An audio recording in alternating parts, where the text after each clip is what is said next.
Family. I hope आप सब ठीक होंगे और बिल्कुल मज़े में होंगे।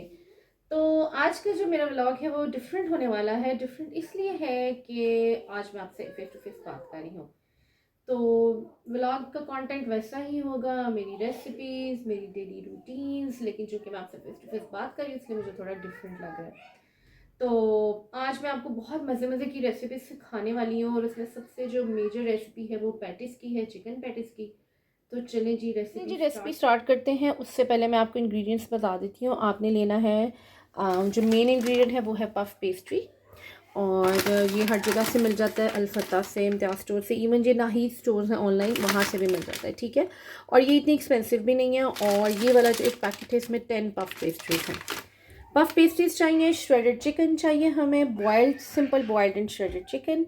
उसके अलावा हमें थोड़ा सा प्याज चाहिए, और वेजिटेबल्स में हम ले लेंगे थोड़ी सी शिमला मिर्च और बंद गोभी। और बंद गोभी को आप स्किप कर सकते हैं, ये बिल्कुल भी इंपॉर्टेंट इंग्रेडिएंट नहीं है।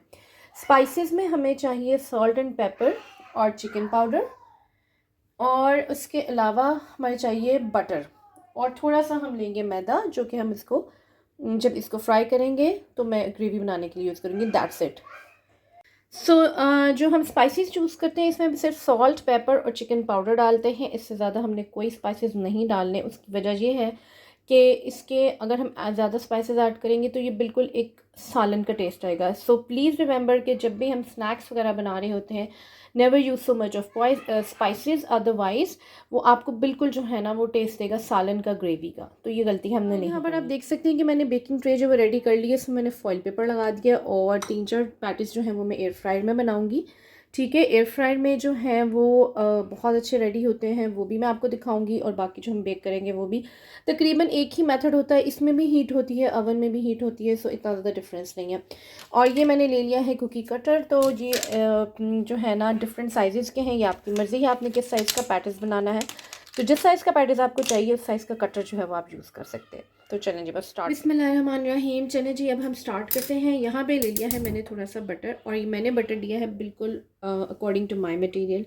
और आपने ये याद रखना है कि पैटिस का जो मटेरियल होता है वो बटर से ही रेडी होता है, ऑयल में उसका मज़ा नहीं आएगा। और इसमें मैं जस्ट 1 टेबल स्पून जो है वो ऑयल ऐड कर दूँगी, ताकि बटर जो है वो अच्छी तरह से मेल्ट हो जाए और वो ज़्यादा जले नहीं, बर्न नहीं करे। और पैटीज़ में हमने हमेशा बटर इस्तेमाल करना है, क्योंकि बटर का ही टेस्ट है जो इसको ज़्यादा अच्छा सा टेस्ट देता है, ठीक है। ये मैंने बटर ले लिया है, और बटर के साथ ही मैं इसमें लूँगी प्याज। और प्याज आपने ऑमलेट जैसी बारीक बारीक काट लेनी है, और हम इसको थोड़ा सा सौते कर लेते हैं। और फिर उसके बाद जो है हम फर्दर अपना प्रोसीजर जो है वो करते हैं।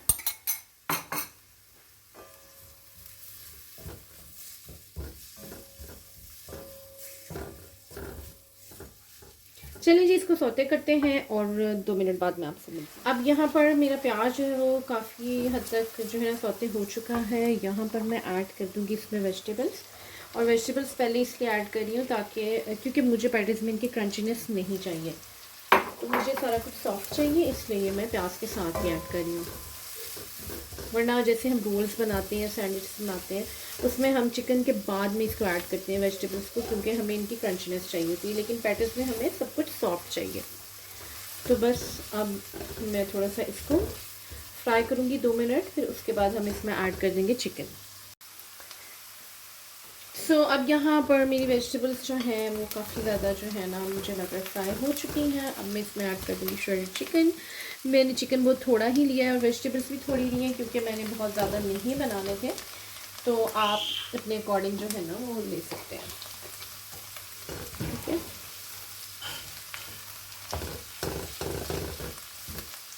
अब हमने इसको थोड़ा सा और जो है सौते करना है। अब मैं डाल दूँगी इसमें सॉल्ट एंड पेपर, और मैं इसमें ऐड कर दूँगी चिकन पाउडर। चिकन पाउडर का फ्लेवर बहुत अच्छा आता है इन सारी चाइनीज़ डिशेस में और स्नैक्स में। ठीक हो गया।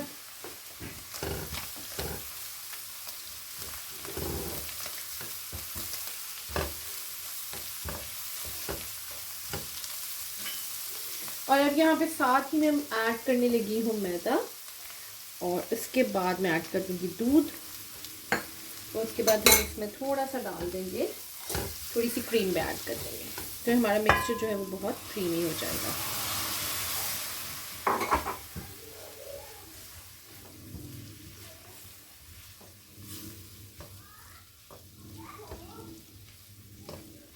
तो यहाँ पर आप देख सकते हैं कि मेरे पास जो इसका ना जो मटेरियल है वो ऐसे थिक सी ग्रेवी की फॉर्म में, स्टिकी सा, और मुझे ऐसा ही चाहिए। पैटिस का मटेरियल ऐसा ही होता है। तो बस अब हम इसको थोड़ी देर के लिए ठंडा करेंगे, और जैसे ये कूल डाउन होता है तो हम पफ पेस्ट्री की जो है ना फिलिंग कर लेंगे।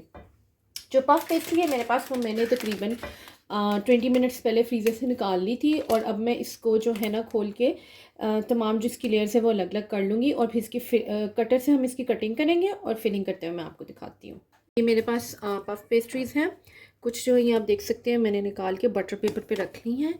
और बस इसको ना आपने जब ऐसे करना है ना, आराम आराम से करना है, आराम से ये अलग हो जाएंगी, बहुत स्पीड में नहीं करना ताकि ये टूटे नहीं। और इन केस आपसे यहाँ से अलग नहीं हो रही है, आपने एक नाइफ़ ले लेनी है, उसको इस तरह से आप बस जब डालेंगे ना न्यू, तो ये अलग होनी स्टार्ट हो जाएगी। ये देखिए आराम से इस तरह से, ठीक है।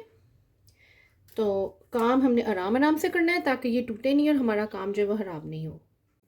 अच्छा जी, ये अब आप देख सकते हैं कि मैंने पफ पेस्ट्रीज़ को इस तरह से अलग-अलग करके रख लिया है। अब मैं क्या करूँगी कि पहले कटर लूँगी। मैंने जो है इसमें ये वाला साइज़ लिया है, और आपको अगर साइज़ की समझ नहीं आ रही तो मैं आपको इस तरह अलग से दिखा देती हूँ कि मेरे पास ये 5 साइज़ थे, और इसमें से मैंने सेकंड लास्ट वाला साइज़ जो लिया है, क्योंकि मेरी पफ पेस्ट्री का साइज़ बड़ा है, तो मैं ज़ाहिर सी बात है बहुत छोटे पैकेट्स जो है वो नहीं बनाऊँगी।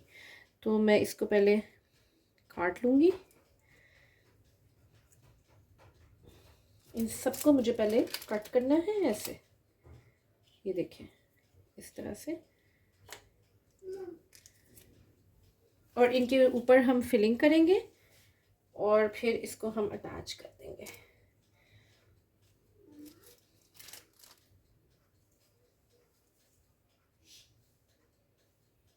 ये देख सकते हैं आप इस तरह से। तो सारी कटिंग में करके फिर आपसे मिलती हूँ ब्रेक के बाद। अच्छा जी, अब मैंने पफ पेस्ट्रीज़ की कटिंग जो है वो कर ली है। अब मैं इसके अंदर करूँगी फिलिंग, और फिलिंग करते ही जो है ना मैं इसके ऊपर दूसरी पफ पेस्ट्रीज जो है वो रख दूँगी, और फिर हम बहुत ज़्यादा फिलिंग नहीं करेंगे ताकि वो जो इनकी साइड्स हैं वो अटैच हो जाएं और जो इनका मटेरियल है वो बाहर ना आए।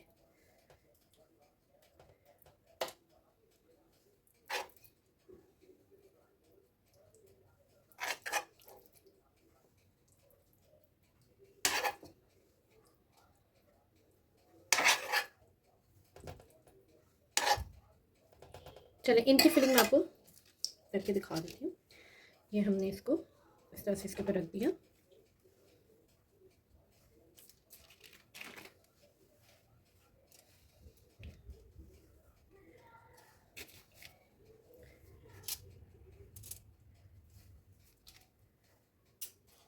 और ये जो मेरे पास कटर्स थे ना, इन्हीं में से मैंने एक छोटा वाला कटर लिया है, और उसकी बैक साइड जो बिल्कुल प्लेन राउंड है उससे मैं इसको हल्का से ऐसे प्रेस कर दूँगी ताकि आपस में अटैच हो जाए। देखिए इस तरह से, ये देखिए।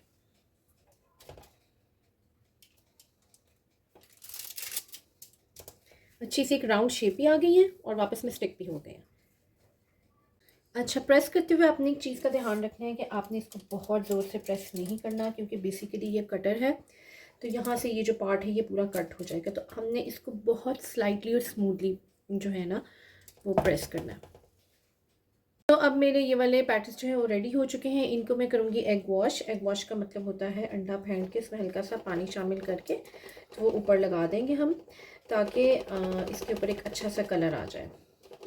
और उसके बाद मैं इसको ओवन में बेक करने के लिए रख दूँगी। मैंने ओवन को 170 डिग्री सेल्सियस पे जो है वो प्री हीट कर लिया है, और ये मैक्सिमम 10 to 12 मिनट्स में रेडी हो जाएंगे।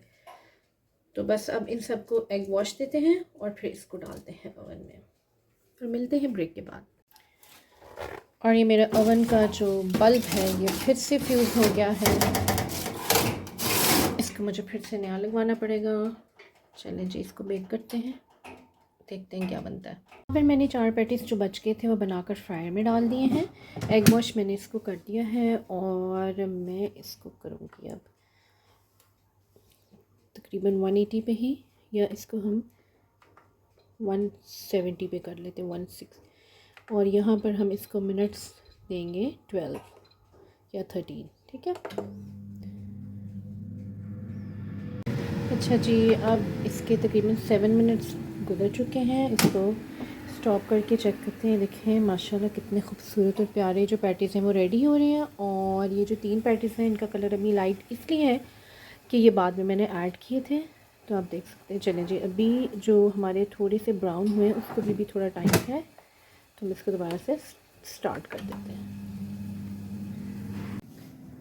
यहाँ जी हमारा जो है टाइमर वो ऑफ़ हो गया है। और अब हम चेक करते हैं अपने पैटीज़ को। वाह ज़बरदस्त, सब पे इकट्ठे ही कलर आ गया और आप देख सकते हैं कितने ज़बरदस्त लग रहे हैं। चलिए जी, इनको 1-2 मिनट में ठंडा होने देते हैं और फिर इनको निकालते हैं। और मैं आपको ओवन वाले भी दिखाती हूँ, वो भी ऑलमोस्ट रेडी हो गए हैं। जी, ये मेरे ओवन का जो है ना बल्ब वो थोड़ी देर बाद खुद ही ऑन हो गया था। और ये देख सकते हैं आप, ये भी कितने प्यारे जो है ना वो रेडी हो गए। और इन दोनों में डिफरेंस ये है कि ये थोड़े फ्लैट हैं और जो फ्रायर में है ना वो बिल्कुल सही बने हैं। ये पता नहीं क्यों फ़्लैट हो गए, ये मुझे समझ नहीं आई बात। एनीवेज़ ये तकरीबन रेडी हो चुके हैं, तो बस ये अब हम स्टॉप करने लगे। और मैंने इसका ट्रे जो है ना ऊपर कर दिया था ताकि जो है ना ओवर हीटिंग की वजह से नीचे से जल नहीं जाए। तो चलिए जी, इनको भी निकालते हैं और फिर आपको दिखाते हैं। ये देखें जी, माशाल्लाह से हमारे ज़बरदस्त से पैटीज़ जो हैं वो रेडी हो गए हैं। और ये देखें सभी बहुत खूबसूरत रेडी हुए हैं। सो ये हमारे मज़ेदार टेस्टी क्रिस्पी जो पैटीज़ हैं वो रेडी हो चुके थे और हमने चाय के साथ खूब इंजॉय किए थे। आपने भी इनको ट्राई करना है और मुझे ज़रूर बताना है, फ़ीडबैक देना है। और चलिए जब हम बढ़ते हैं अपनी नेक्स्ट रेसिपी की तरफ, वो है कोकोनट केक की क्रीम के साथ आइसिंग और टॉपिंग के साथ हम रेडी करेंगे और बहुत ईजी तरीके से रेडी करेंगे, तो आपने भी इसको ज़रूर ट्राई करना है। चलें जी, लेट्स गो। तो चलें जी, अब हम स्टार्ट करते हैं। यहाँ पर मैंने जो है ना 2 मोल्ड्स ले लिए 8 इंचेस वाले, ये वाला जो साइज़ होता है।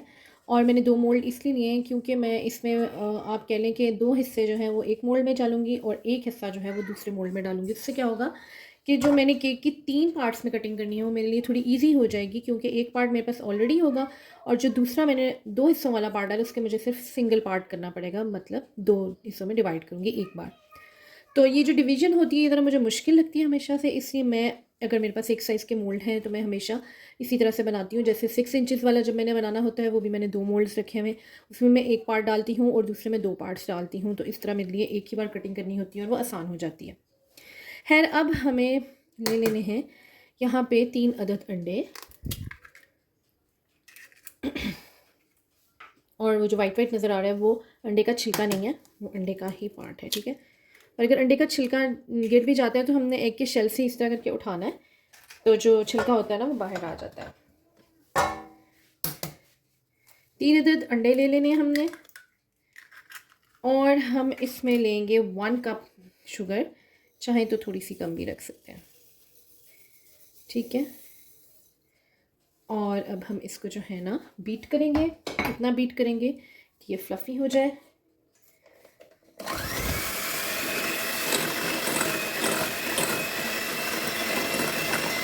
अब यहाँ पर आप देख सकते हैं कि एग्स जो हैं वो फ्लफ़ी हो चुके हैं। तो अब इस पॉइंट पर मैं इसमें ऐड कर रही हूँ ऑयल। और ऑयल मैंने ले लिया है 3/4 कप, क्योंकि इसमें बटर नहीं जा रहा इसलिए ऑयल की क्वांटिटी थोड़ी सी ज़्यादा है। और मैं इसमें वनीला एसेंस नहीं यूज़ करी, मैं इसमें यूज़ करी हूँ coconut essence. But in case अगर आपके पास जो है वो कोकोनट एसेंस नहीं है तो आप डेफिनेटली इसमें वनीला एसेंस जो है वो यूज़ कर सकते हैं। लेकिन कोकोनट एसेंस से ये है कि एग्जैक्टली आपको कोकोनट का ही फ्लेवर जो है वो मिलेगा। अब हम एक बार फिर से हल्का सा इसे मिक्स करेंगे।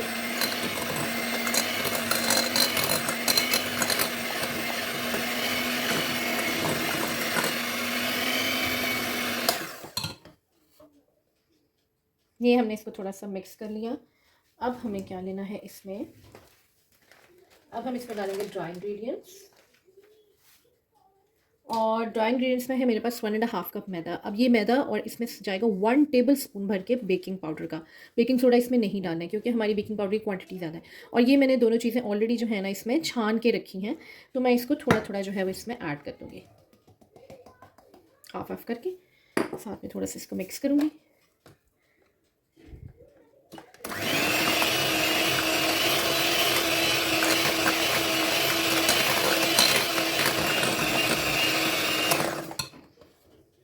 जो बाकी का मैदा है मैं वो भी ऐड कर दूँगी।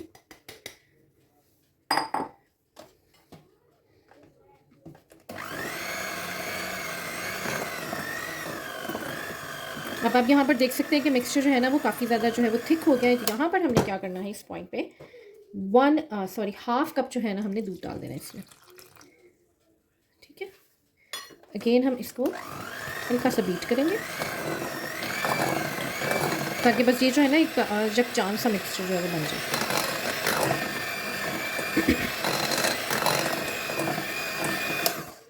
अब यहाँ पे इस पॉइंट पे हम क्या करेंगे कि साइड्स पे जो मिक्सचर है वो मिक्स नहीं हुआ क्योंकि वो साइड पे लगा हुआ था। हम इसको साइड से स्क्रैच करेंगे और मिक्स करेंगे। तो ये जो है ना ये छोटे छोटे स्टेप्स होते हैं और इनको ज़रूर फॉलो करना चाहिए, स्पेशली बेकिंग में, क्योंकि इससे जो है ना आपकी बेकिंग प्रोसेस पे और रेसिपी पे बहुत ज़्यादा जो है ना वो इफ़ेक्ट होता है।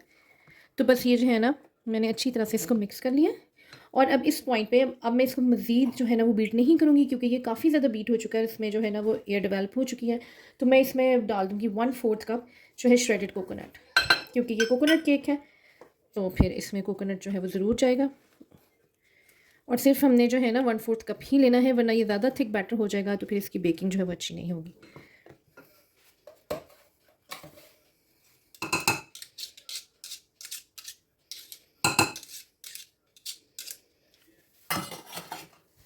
बस ये जो है ना ये आप देख लें अच्छी तरह से मिक्स हो चुका है। अब मैं अपने दोनों मोल्ड्स में जो है ना इसको ट्रांसफ़र करूँगी। अब ये मैंने 2 मोल्ड्स लिए हैं, इसमें से मैं एक पार्ट जो है वो इसमें डाल दूँगी। ठीक है, और जो बाकी 2 पार्ट्स हैं वो मैं इसमें डाल दूँगी। अब जिसमें मैंने कम डाला है उसकी मुझे कटिंग नहीं करनी और जहाँ पर मैं ये ज़्यादा डाल रही हूँ ये मैं हाफ़ करूँगी। ठीक हो गया। आई होप कि आपको समझ आ गई होगी कि मुझे 3 पार्ट्स नहीं करने पड़ेंगे। 3 पार्ट्स में कई बार ना वो थोड़ी सी शेप ख़राब हो जाती है या एक पार्ट जो है एक लेयर केक की ज़्यादा थिन हो जाती है, एक लेयर कहीं से थोड़ी टेढ़ी हो जाती है। तो जो आपने सिर्फ एक लेयर के डिवाइड करना होता है ना वो ज़्यादा ईजी है बजाय कि आप 3 लेयर्स को करें। तो बस अब मैं इसको बेक करूँगी 180 डिग्रीज़ पे 25 से 30 मिनट तक। सो यहाँ पर जो है मैं अपना जो है ना दोनों रख रही हूँ और मैं एक ही शेल्फ़ में रख रही हूँ क्योंकि नीचे जब हम रखते हैं तो वो जल्दी हो जाता है और जो ऊपर होता है वो थोड़ी देर बाद होता है, इसलिए मैं दोनों को इकट्ठा ही रख रही हूँ। चलिए जी, मिलते हैं ब्रेक के बाद। अच्छा जी, जब तक हमारा केक जो है वो बेक हो रहा है उस दौरान में हम अपने केक की आइसिंग रेडी कर लेते हैं। तो उसके लिए मैंने ली है 1.5 कप जो है व्हिपिंग क्रीम ले ली है और ये आसानी से मार्केट से मिल जाती है, अब तो सभी के पास होगी। ठीक है, और मैं इसमें शुगर ऐड नहीं करूँगी क्योंकि जब मैंने केक की लेयर्स जो हैं वो लगानी है तो उसमें मैं थोड़ा सा कंडेंस्ड मिल्क ऐड करूँगी, इसलिए मैं इसमें शुगर ऐड नहीं करनी है। वरना आप थोड़ी सी आप कह लो कि 3 टेबल स्पून तक शुगर इसमें ऐड कर सकते हैं, लेकिन ये ऑलरेडी भी काफ़ी मीठी होती है। अब हमने इसको जो है ना करना है बीट। इसको अच्छी तरह से बीट करने का जो तरीका होता है वो ये है कि स्टार्ट में हमने इसको सिर्फ फर्स्ट यानी 1 वाली स्पीड पे 1 मिनट के लिए करना है। 2 मिनट्स के लिए हम फिर जो है ना मीडियम स्पीड पे करेंगे और फिर 3 मिनट्स के लिए हम इसको फुल स्पीड पे करेंगे। इस तरह इसको स्टेप बाय स्टेप बीट किया जाता है, अदरवाइज़ इसका जो एक फर्मनेस होती है ना वो नहीं आती।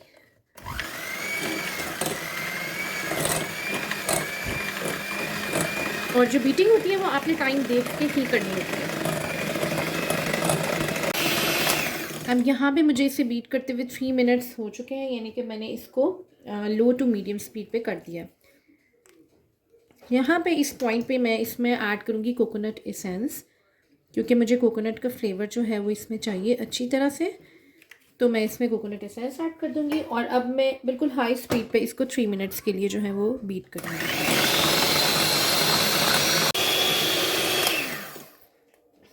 सो यहाँ पे मेरी बीटिंग जो है वो हो चुकी है कंप्लीट। ये आप देख रहे हैं किस तरह से जो ना फर्म हो चुकी है क्रीम और ये स्टिक कर गई है और ये गिर नहीं रही। तो बस यहाँ पे अब मैं अपना प्रोसेस जो है वो स्टॉप कर दूँगी और इसको मैं फ्रिज में रख दूँगी जितनी देर में मेरा केक जो है वो बेक हो जाता है, क्योंकि अभी भी उसको तकरीबन 15 मिनट्स रिमेनिंग है। और इसके अलावा मुझे अब एक और मिक्सचर रेडी करना है और वो है हाफ़ कप दूध और इसमें 1 टेबल स्पून शुगर, उसको मिक्स करके रख लूँगी। और वो मैंने क्या करना है, केक की हर लेयर में डालना है। वो बहुत ज़रूरी होता है स्पंज को बहुत ज़्यादा मॉइस्ट बनाने के लिए, अदरवाइज़ आपका केक एकदम से ड्राई हो जाएगा। जितनी मर्ज़ी आप क्रीम की लेयरिंग कर लें वो मज़ेदार और अच्छा और सॉफ्ट नहीं बनेगा। तो चलें जी, इसको फ्रिज में रखते हैं और मिल्क का मिक्सचर रेडी करते हैं। अच्छा, इस टाइम पे एक बात का जिक्र करने में भूल गई थी, वो ये है कि मैंने पाइपिंग बैग ले लिया, उसमें ये वाला स्टार नोज़ल जो है ना वो मैंने लगा दिया और मैं इसमें थोड़ी सी आइसिंग जो है ना वो फिल कर लूँगी, जो कि मैंने केक को डेकोर करने के लिए इस्तेमाल करनी है, और रिमेनिंग जो है वो हम केक की लेयरिंग के लिए इस्तेमाल करेंगे। और इसको मैं भर के इसको भी टाइटली पैक करके मैं फ्रिज में रख देती हूँ। ठीक है,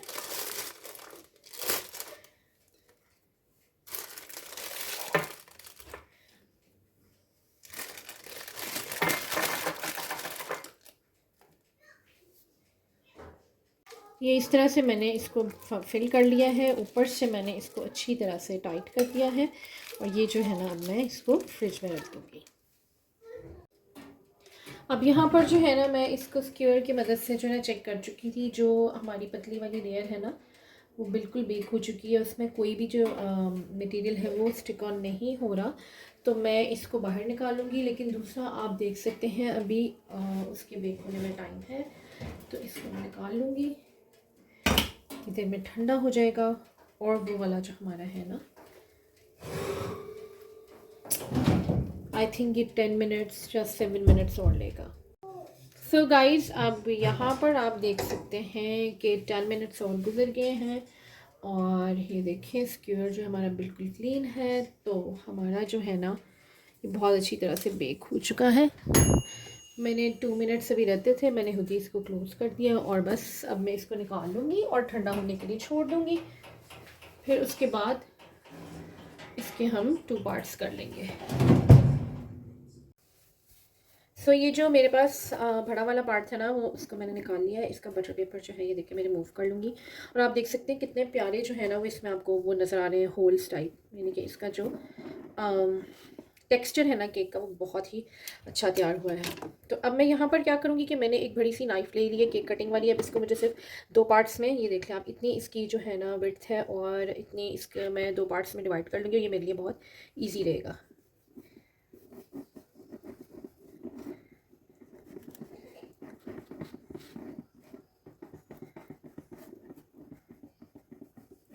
इस तरह से।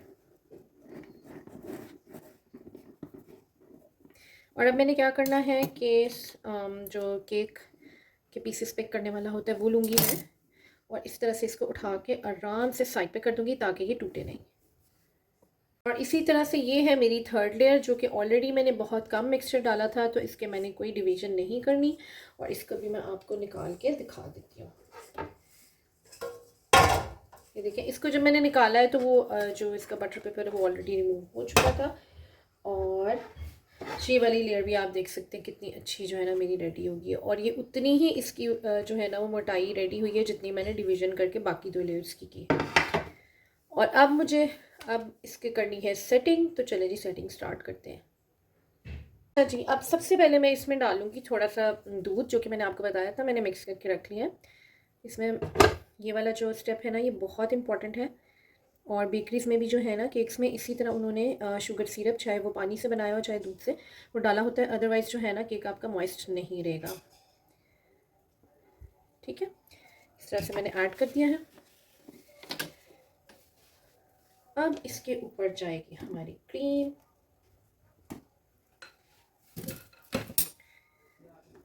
इस तरह से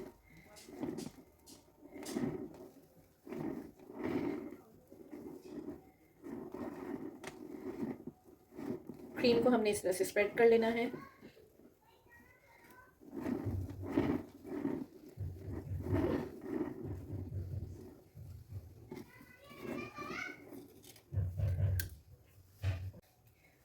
अब एक और जो इम्पॉर्टेंट स्टेप है जो मैं इस टाइम पे करने लगी हूँ वो ये है कि हम इसमें डालेंगे श्रेडेड कोकोनट, क्योंकि ये हमारा कोकोनट केक है तो हमें अच्छे से जो है ना इसमें कोकोनट चाहिए। और अगर आप थोड़ा कम कोकोनट पसंद करते हैं तो आप कम भी डाल सकते हैं। उसके बाद हम इसमें डालेंगे कंडेंस्ड मिल्क, और कंडेंस्ड मिल्क जो है वो हर लेयर में डालना बहुत इंपॉर्टेंट है। आपने ये स्टेप करके देखना है और आपको फिर ना बहुत ही जो है ना अमेजिंग रिजल्ट्स मिलेंगे, इसलिए आपने इस स्टेप को ना स्किप नहीं करना। ये जो बिल्कुल एक स्मॉल वाला टिन मिलता है ना, ये वाला, ये एक लेयर में यूज़ हो जाएगा। ठीक है, अब जी मैं लूँगी इसकी सेकंड लेयर, और वो भी मैंने बहुत ध्यान से उठानी है।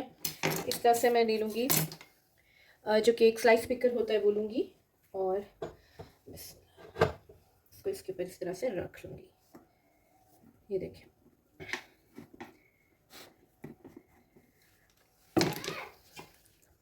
अगेन हमने वही स्टेप्स जो है ना रिपीट करने हैं।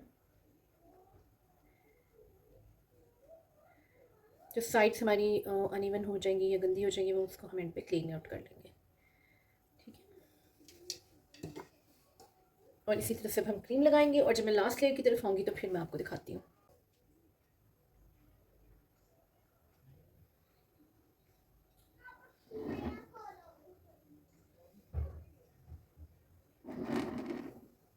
अब यहाँ पर आप देख सकते हैं कि मैंने इसको अच्छी तरह से क्रीम जो है वो लगा दी है। अब चूँकि इसकी साइड्स जो है वो इतनी इवन नहीं है, और जो घर में नया नया बेकिंग करती हैं तो डेफिनेटली उनकी साइड्स जो है वो इतनी स्मूथ नहीं आती। उसके लिए आपने क्या करना है, आपने इस तरह का जो हमें मिलता है ना केक की साइड्स को डेकोरेट करने वाला, वो ले लेना है, और आपने इसको यूँ घुमाते हुए आराम से इस तरह से कर देना। इससे क्या होगा कि साइड्स पे एक डिज़ाइन सा आ जाएगा, और जो अनइवननेस है ना वो कवर हो जाएगी। ये देखिए ऐसे।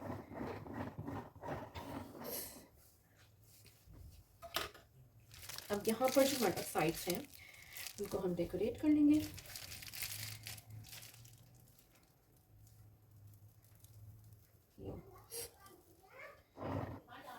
इस तरह से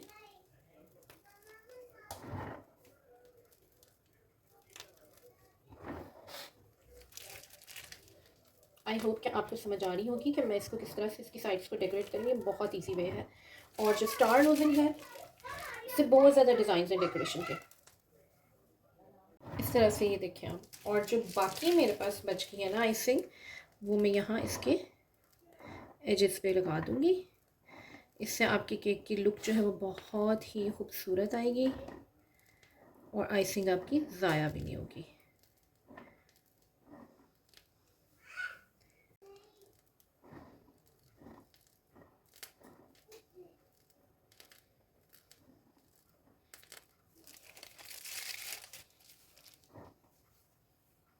पहले मैंने इसके ना गैप्स छोड़ के इसको लगाया था। वो मैंने इसलिए किया था कि इस तरह से एक डिज़ाइनिंग आ जाए कि अगर आइसिंग इन केस आपकी ख़त्म हो जाती है तो आप कुछ ना हो। लेकिन आप देख सकते हैं कि आइसिंग जो है वो मेरी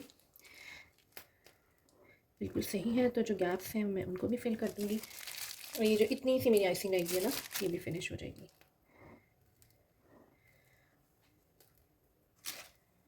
इसका सेंटर पार्ट है ना, इसमें मुझे कंडेंस्ड मिल्क की फिलिंग कर देनी है, और हमारा केक जो है वो कंप्लीट हो जाएगा।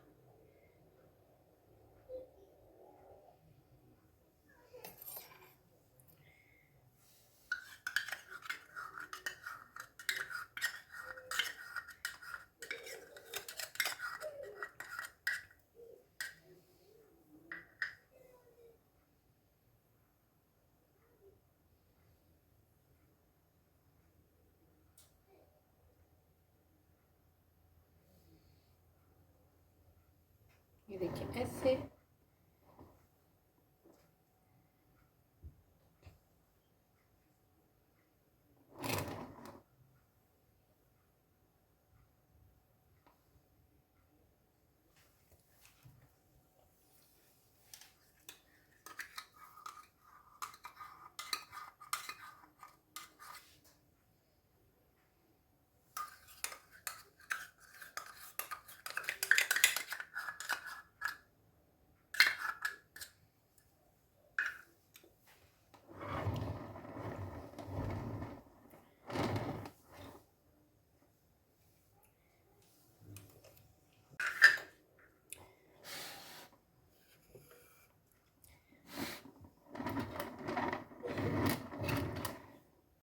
ये हमारा इंतहाई यमी मॉइस्ट और टेस्टी केक जो है वो रेडी हो चुका है। आप देख सकते हैं कितना खूबसूरत और अमेजिंग लग रहा है, और ये टेस्ट भी बहुत ही शानदार था, और इसको भी हमने चाय के साथ बहुत इन्जॉय किया। आई होप आपको मेरे आज की दोनों रेसिपीज़ बहुत अच्छी लगी होंगी। मिलते हैं नेक्स्ट वीडियो में, तब तक के लिए अपना ख्याल रखिएगा, मुझे दुआओं में याद रखिएगा। अल्लाह हाफिज़, टेक केयर।